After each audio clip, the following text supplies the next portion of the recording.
ክርስቶስን መግረፍ፣ ክርስቶስን መስቀል፣ ክርስቶስን መቸንከር ማለት ምን ማለት ነው? ኃጢአት እየሰሩ እሱ በእኛ ላይ እንዳያድር ማለት ነው።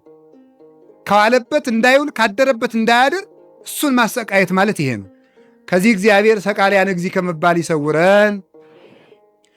ስለዚህ ወንድሞቼ ጸጋችሁን አታቃሉ አለና እንዲህ ብሏልና መጽሐፍ በዕለተ ሪት ሰማይኩከ ወበዕለተ መድኃኒት ረዳይኩከ፣ በተመረጠች ዕለት በተወደደች ዕለት ሰማውህ በመዳን ቀንም ረዳውህ ተብሎ ተጽፏልና ይላል ቅዱስ ጳውሎስ።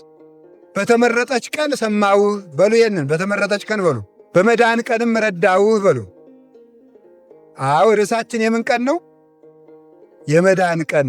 የመዳን ቀን የተመረጠች ዕለት ምንድን ነው? ይህንን ትንቢተ ኢሳይያስ ምዕራፍ 49 ቁጥር 8 ላይ ያለውን ቃል በዕለተ ሪት ሰማከ ወበዕለተ መድኃኒት ረዳከ ያለውን ቅዱስ ጳውሎስ የኢሳይያስን እጅ አድርጎ ወስዶ ጠቅሶታል። የተመረጠች ቀን የተባለች አይሁድ የኦሪትን መሥዋዕት የበሉበት ቀን የተመረጠች ቀን ትባላለች። ከግብፅ የወጡበት ቀን ደግሞ የመዳን ቀን ይባላል። ከግብፅ ወጥተውበታልና። ልብ ብላችሁ ስሙ። የበጉን መሥዋዕት የበሉበት ቀን የተመረጠ ቀን ይባላል። ከግብፅ ባርነት ነፃ ያወጡበት ቀን የመዳን ቀን ይባላል። እንደገና ደግሞ በጋ መሥዋዕቱን የበሉበት ቀን የተመረጠ ቀን ይባላል። ጠላት ሰጥሞላቸው ባሕር ተከፍሎላቸው ባሕር የተሻገሩበት ቀን ከመቅሰፍት የዳኑበት ቀን የመዳን ቀን ይባላል። በደብረ ሲና ከእግዚአብሔር ታቦት የተቀበሉበት ሕግ የተቀበሉበት ቀን የመዳን ቀን የተመረጠ ቀን ይባላል። በዚያው ከመቅሰፍት የዳኑበት ደግሞ የመዳን ቀን ይባላል። አንድ ሰው በሕግ የዋለለት በሕግ ያደረለት ሕግ ያገኘለት ሕግ የተማረለት እሱ የተመረጠ ቀን ነው። ሕግ የሰማንበት ቀን ሕግ የጠበቅንበት ቀን የተመረጠ ቀን ይባላል። ሕግ የተቀበልንበት ቀን የተመረጠ ቀን ይባላል። በሕግ ደግሞ ከመከራ የዳንበት ቀን የመዳን ቀን ይባላል። ሌላው እስራኤል ከባቢሎን የወጡበት ቀን የተመረጠ ቀን ይባላል። የመዳን ቀንም ከባርነት ድነዋልና የመዳን ቀን ተብሎ ይጠራል። በአዲስ ኪዳን ስንመጣ የተመረጠ ቀን የተባለ ክርስቶስ የተጸነሰበት ቀን ነው። የመዳን ቀንም የሚባለው ያው የተጸነሰበት ቀን የመዳን ቀን ይባላል። የተጸነሰበት የተመረጠ ቀን፣ የመዳን ቀን የተወለደበት፣ መልሶም ደግሞ የተጸነሰበት ክርስቶስ የተጸነሰበት የተመረጠ ዕለት ይባላል። የተጸነሰበት ቀን የመዳን ቀን ይባላል። በደንብ ልብ ብላችሁ አስተውላችሁ ስሙኝ። ክርስቶስ ያዳነን መጋቢት 27 የተሰቀለለት ብቻ አይደለም፣ በጽንሱም አድኖናል። ክርስቶስ በጽንሱን እኛ ከሌሎቹ በተለይ ደግሞ ከፕሮቴስታንቱ ዓለም የምንለየው አንዱ የነገረ ድህነት አስተምሯችን ይሄ ነው። ፕሮቴስታንቱ የሚሉት ከዓርብ ወዲህ ድነናል ነው። እኛ ግን ከማኅፀን ጀምሮ ድነናል ነው። እስኪ ከማኅፀን ጀምሮ በሉ። ከማን ማኅፀን ጀምሮ?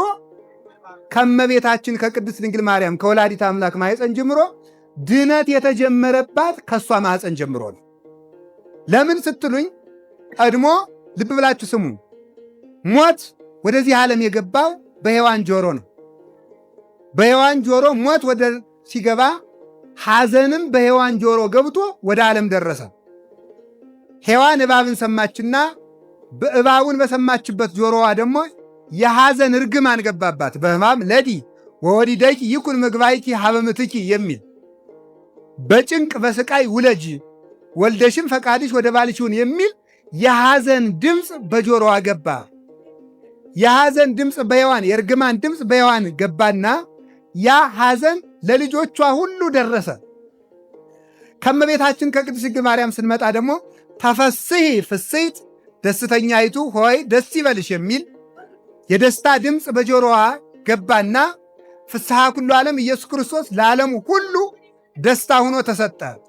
ደስታ ሆኖ በመሰጠቱም እንዲህ ብሎ ተናገረ። ዘጸማ ይምጻ ሀቤ፣ የተጠማ ቢኖር ወደ እኔ ይምጣ፣ ወይስተይ እንዲሁ ይጠጣ፣ በከመ ይቤ መጽሐፍ አፍላገ ማየ ሕይወት ይውህዝም ከርሱ መጽሐፍ እንደተናገረም የሕይወት ውሃ ከሆዱ ይፈስለታል ማለት ሀብተ መንፈስ ቅዱሱ በሰውነቱ ተገልጦ ይታይለታል። ምስጢር ሲያናግረው ታምራት ሲያደርግለት ይገለጥለታል። የሕይወት ውሃን አድሬበት እኖራለዋል። ስለዚህ የደስታ ፈሳሽ በእመቤታችን ጆሮ ስለገባ ሐዘናችን በእሷ ጆሮ በኩል ስለተወገደ ድነት በማርያም ማኅፀን ተወጠነ። ድነት በእመቤታችን ማኅፀን ተጀመረ። ባርነት በሔዋን ጆሮ መጣ። ወውቱ ይቅንኪ ባልሽ ይግዛሽ ብሏት ነበረ። አሁን ግን ነፃነት በእመቤታችን ጆሮ ወጣ። እንዲያውም አባ ጊዮርጊስ ዘጋስጫ ሲተረጉም ዮሴፍ እመቤታችን እንዲያገለግላት የታጨ እጮኛዋ የተባለ ለምንድን ነው ሲባል ሔዋን በለስን ቆርጣ በመብላቷ ወንድ የሴት ገዢ እንዲሆን እርግማን ነበረ። አሁን ግን ግዛን ተመለሰ። ነፃነት ስለተመለሰ የሴቲቱ የእመቤታችን አገልጋይ ዮሴፍ እንዲሆን አደረገ እግዚአብሔር። ነፃነትን መለሰ። የሔዋን ነፃነቷ ተመለሰላት። ስለዚህ ይህ የተጀመረ በእመቤታችን ማኅፀን ነው። ለምን? ፍስሐ ኩሉ ዓለም ኢየሱስ ክርስቶስ በማኅፀኗ ተቀርጿልና። ሰው ቀድሞ ሲጸነስ ይጸናል።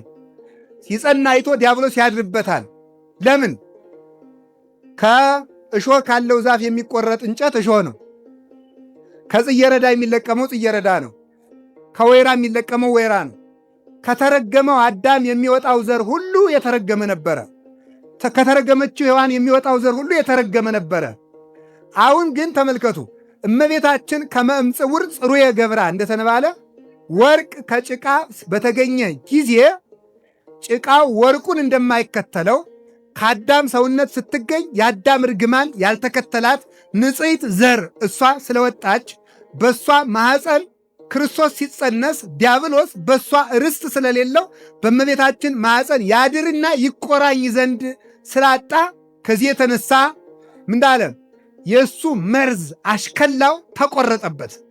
ቀድሞ ሰው በተጸነሰ ቁጥር ዲያብሎስ እየመጣ በፅንስ ይቆራኘው ነበረ። በፅንስ ይቆራኝና ወንድ ባረፈ ጊዜ መጥቶ እየታየ በጻዕረ ሞት 40 ቀን እያንፈራገጣቸው ይሞቱ ነበረ። ሴት በሞተች ጊዜ 80 ቀን ትፈራገጥ ነበረ። በማኅፀን ይቆራኝ ስለነበረ ማለት ነው።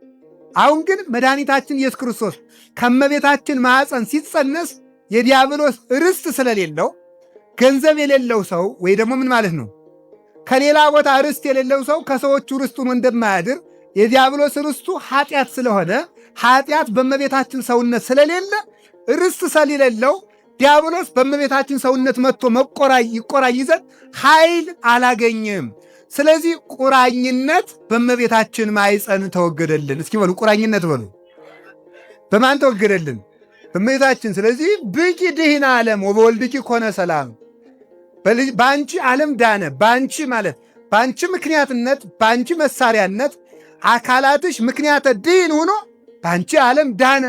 በአንቺ ዓለም ዳነ ማለት አንቺ መድኃኔ ዓለም ነሽ ወይም ደግሞ መድኃኔ ዓለምን ትተኪያለሽ ማለት አይደለም።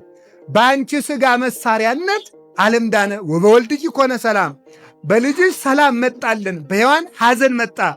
ስለዚህ ነፃነት በእመቤታችን ማኅፀን ተጀመረ። ያዕቆብ ዘስሩግ ሲናገር እንዲህ ይላል፣ ብላችሁ ስሙ።